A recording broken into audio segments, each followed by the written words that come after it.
estou recebendo aqui o novo coordenador do Corpo de Bombeiros, que é o Tenente-Coronel, coordenador da Defesa Civil, que é o Tenente-Coronel Edmilton Ribeiro Aguiar Júnior. Tudo bem, Tenente-Coronel? Boa tarde.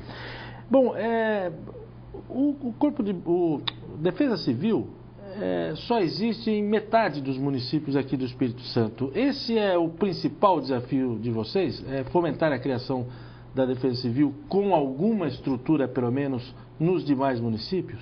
Sim, hoje esse é o nosso principal desafio. Estamos fazendo, no momento, um mapa da situação que se encontra as defesas civis em todo o Estado, para, a partir deste diagnóstico, fomentar a criação e a estruturação realmente das defesas civis municipais. Agora, mesmo antes de estruturar a Defesa Civil ou de criar a Defesa Civil nesses outros municípios, quer dizer que vocês estão avaliando a existência da Defesa Civil nos municípios onde no papel ela já existe, né? Porque eu percebo que muitos municípios têm representante da Defesa Civil, mas não há uma estrutura criada. Sim, muitas vezes é nomeado um assessor, um secretário para cumprir tabela, vamos falar a verdade. Para estar à frente da Defesa Civil, e essa pessoa não tem, pelo acúmulo de funções, disponibilidade de tempo para atuar mesmo na Defesa Civil. Que ele acaba sendo coordenador da Defesa Civil e também assessor do prefeito para outros assuntos. Exatamente, um secretário, um secretário que acumula... Isso, exatamente. O ideal seria o quê? O ideal mesmo é que tivesse uma estrutura, um coordenador full-time, para ficar à disposição da Defesa Civil e com algum auxiliar, né?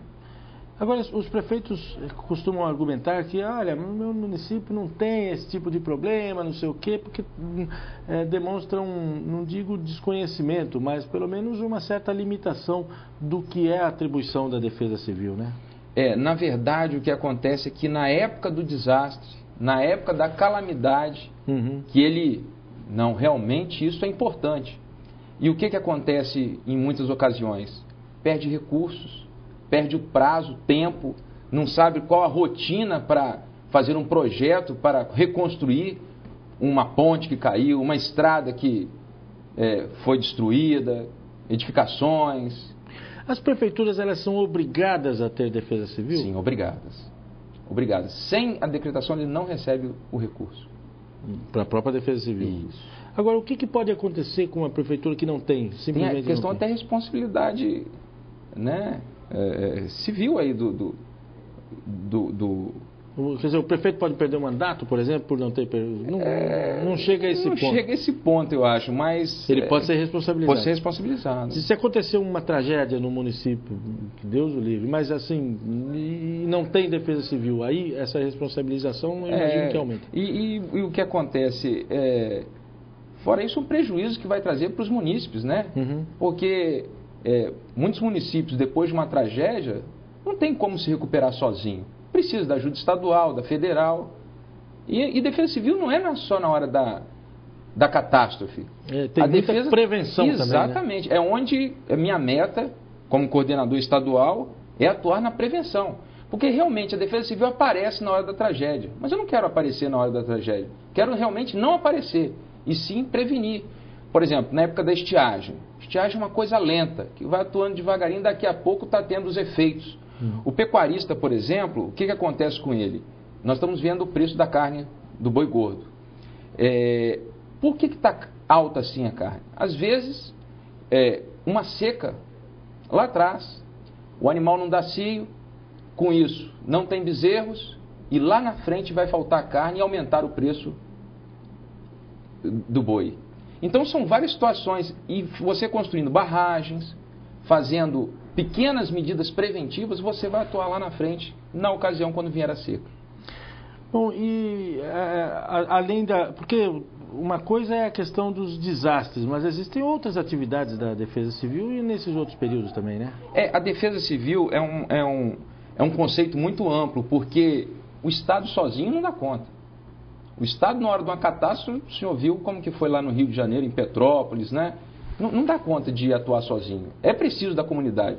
Mas a comunidade tem que estar envolvida e tem que estar treinada. E a gente precisa muito dessa ponta da Defesa Civil Municipal para estar organizando as comunidades nos municípios. Você falou que existe uma verba federal para a criação e para a manutenção da Defesa Civil, é isso? Ela é suficiente? Não, olha só, por exemplo, tem uma medida provisória que é a número 522. Está dando 100 milhões para todos os estados, dividir entre todos os estados, para você fazer prevenção na questão de cheias, de inundações, né?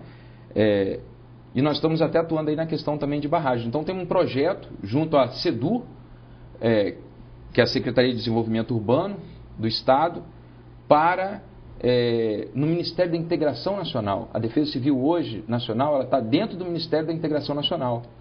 Para uma parte desse recurso, nós estamos fazendo aqui 9 barragens. Que seriam onde?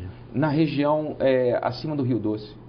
Você tem Águia Branca, Pancas, aquela região. Para inclusive conter ou evitar a possibilidade de... A questão da água, da reserva de água. O principal motivo seria a reserva de água. Isso. Porque ali a estiagem faz... Ali é o Nordeste Capixaba, né? Acima do Rio Doce. Região noroeste do Espírito Santo, né? Esses recursos da Defesa Civil podem ser também para a construção dessas barragens? Sim.